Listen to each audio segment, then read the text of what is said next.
관절에 대한 얘기를 해드릴 거예요. 손이 뻣뻣하고 이게 오랫동안 아프다 보면 한 번 정도씩은 아마 고민을 해보신 것 같아요. 혹시 이거 류마티스 아니야? 이렇게 걱정을 하시기도 하는데 제가 류마티스의 특징과 어떻게 구별하는지 그리고 어떻게 치료하는지 또 어떻게 예방을 할 수 있는지 그런 거에 대해서 오늘 간단하게 좀 정리를 해드리겠습니다. 보통 나이 드신 분들 중에서 손이 뻣뻣하고 손이 이렇게 팅그러지고 해서 오는 분들 많잖아요. 왜냐면 일을 많이 하다 보니까 일을 많이 하면은 퇴화가 되면서 관절이 생기는데 가끔 젊은 여자가 이렇게 손가락이 마디가 굵어지면 손마디가 아프다라고 찾아오는 경우들이 있어요. 그러면은 그때는 우리가 혹시 류마티스가 아닐까 그런 걸 이제 염두에 두고 진료를 하게 됩니다. 왜냐면은 관절염이 나이가 젊은 사람들한테는 잘 안 오잖아요. 나이가 좀 들고 한 50대, 60대 돼서 그렇게 이제 오게 되는데 젊은 사람들한테 오게 되면은 이거는 뭔가 염증이나 다른 문제가 있다는 얘기겠죠. 그래서 류마티스 관절이라는 거는 관절 안에 이렇게 화농성 염증이 생기는 거예요. 염증이 생기면서 점점 연골이 눕고 연골 조직을 대신 이제 섬유 조직들이 채우면서 뼈가 아예 이렇게 붙어버리는 경우들이 생기게 됩니다. 그래서 초반에는 좀 이렇게 살짝 팅그러지다가 점점 이제 튀어나오고 나중에는 완전히 이런 식으로 손이 막 뒤틀리고 뼈가 굳어지게 되는 거. 이걸 이제 우리가 류마티스 관절염이라고 얘기를 해요. 점점 증가가 되고 있어요. 거의 해마다 한 10% 정도씩 증가가 되고 있습니다. 그래서 아주 드문 질환은 아니고 주변에서 심심치 않게 좀 볼 수 있게 되는데요. 류마티스 관절이 있게 되면 단지 관절만 뻣뻣하게 아픈 게 아니라 아침에 일어나면은 관절염들의 특징은 좀 뻣뻣하다는 거예요. 근데 퇴행성 관절들은 조금 이제 움직이면은 또 금방 쓸만해지는데 류마티스 관절인 경우에는 1시간 동안 계속 움직여도 1시간 넘게 이게 뻣뻣한 게 잘 안 풀린다. 그러면은 우리가 한번 의심해 볼 수가 있죠. 염증 반응이 일어나기 때문에 기운이 없고 피곤해요. 왜? 염증 반응으로 가만히 있어도 에너지가 계속 소모가 되고 있잖아요. 그렇기 때문에 좀 전신적으로 나른하고 피곤한 그런 반응들이 이제 오게 됩니다.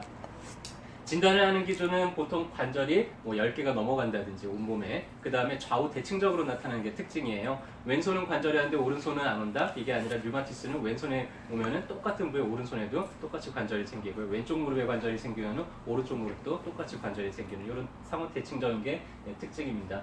혈청 검사를 해서 류마티스 인자가 있는지 없는지를 검사를 하기도 하는데 류마티스 관절염인데 혈청 검사상에서는 음성으로 나타날 수도 있어요. 그래서 꼭 이걸로만 확진을 하지는 않고요. 혈청 염증 반응 물질, 염증이 있게 되면은 이렇게 올라가는 물질들이 있는데 그런 물질들이 있는지를 체크를 해보기도 하고요. 그 다음에 증상 발병이 6주 이상이 되는지 이런 거를 가중치를 둬서 전체적으로 이제 평가를 해서 류마티스 진단을 하게 돼요. 그래서 이런 순서도를 따라 가지고는 혈청학적인 검사가 양성 반응이 나타나는지 혹은 여러 관절을 침범을 하는지 혹은 급성 단계 염증 반응들이 있는지 이런 것들이 류마티스를 진단을 하는 특징적인 이제 진단 기준이 되겠습니다.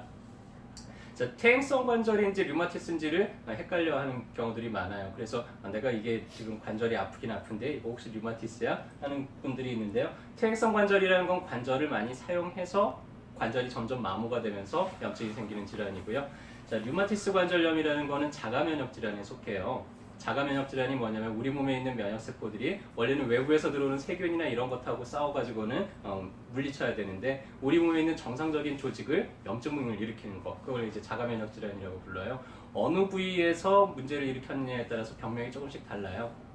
가령 이제 관절에서 문제를 일으키면은 우리가 류마티스 관절염이라 그러죠. 피부에서 자가 면역 질환이 생기게 되면 피부 세포를 문제를 일으키면 뭐 건선이나 이런 종류라고 우리가 부르게 되고요. 이런 것들이 뭐 이런 점막이나 아니 이런 장점막 같은 거를 손상을 시키면 뭐 크론병이라고 부르기도 하고 어느 부위에서 그렇게 문제를 일으키냐에 따라 다르긴 하지만은 염증 반응으로 인해서 관절 자체가 이제 점점 닳게 되는 높게 되는 그런 거를 류마티스라고 부릅니다. 작은 관절일수록 훨씬 더 잘 오게 돼요. 류마티스는 그래서 주로 손가락이나 발가락 쪽으로 많이 오게 되고요. 퇴행성 관절은 체중하고 관계가 되어 있는 고관절이나 무릎이나 허리나 발목이나 이런 쪽이 훨씬 더 많이 오고 작은 관절은 좀 빈도가 덜하죠. 또 특징적인 것 중에 하나가 류마티스는 끄트머리 관절에는 별로 침범을 안 해요.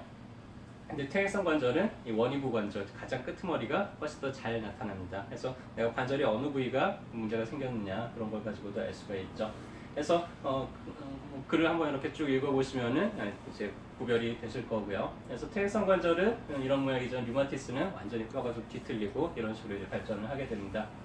자, 피가 잘 돌아야지 회복이 될 텐데 말초까지 순환이 되지 않기 때문에 이 말초에 순환이 안 되는 손가락, 발가락에 류마티스 관절이 많이 다발을 하게 돼요. 자, 순환을 정체시키는 가장 대표적인 게 담배. 담배를 많이 피신 분들 보면 손가락, 발가락이 이렇게 보랏빛이 도는 분들이 있어요. 그만큼 말초 혈액이 진해지고 말초 혈관이 수축이 되기 때문에 순환이 안 돼서 그렇죠. 다음에 카페인 종류를 드시게 되면은 마찬가지로 혈관들이 수축이 돼요. 순환이 잘 안 되게 되죠. 술 많이 마신 다음날 갈증이 많이 나죠. 알코올을 분해하는 과정 중에서 몸에 있는 수분들이 많이 빠져나가기 때문에 역시로 피를 좀 진하게 만들게 됩니다. 그래서 류마티스에는 이런 것들을 좀 피해 주시는 게 좋고요. 자, 피를 맑게 하는데 이런 등푸른 생선들이 도움이 돼요. 그래서 불포화지방산이라고 그러죠. 오메가3 같은 그런 거를 섭취를 하게 되면 피가 맑아지니까 관절염에도 좀 효과가 있게 되고요.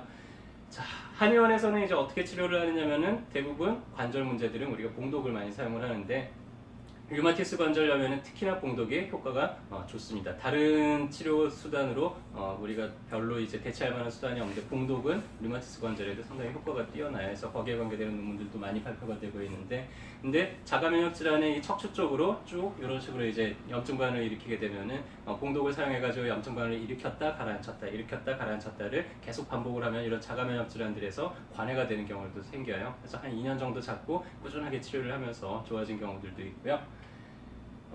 우리 어깨동무 한의원 하면은 가장 먼저 떠오르는 게 뭐예요? 이 어혈침이죠. 어혈침이 말초의 혈액 흐름을 상당히 좋게 만들죠. 그래서 이런 손가락이나 발가락 관절에도 상당히 도움이 많이 되고요.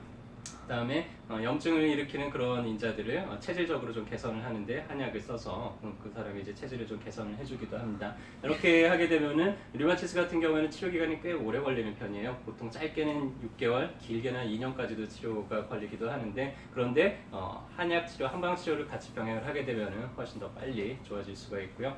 병원에서 사용하는 이런 항암제 종류도 류마티스에는 이제 되게 독한 약들을 쓰거든요. 그런 약들을 좀 이렇게 줄여나가면서 치료를 하게 될 수도 있죠. 자, 그래서 류마티스 관절이 생겼다. 주변에 이제 류마티스로 약을 먹는 사람을 발견을 했다. 그러면 이제 어떻게 하면 좋겠어요? 어깨동무 한의원에 어깨동무하고 같이 오시면은 저희가 도와드릴 수 있는 방법들을 또 많이 설명을 해드리도록 하겠습니다. 오늘도 진료 잘 받으시고요. 건강하게 되시길 바라겠습니다. 감사합니다.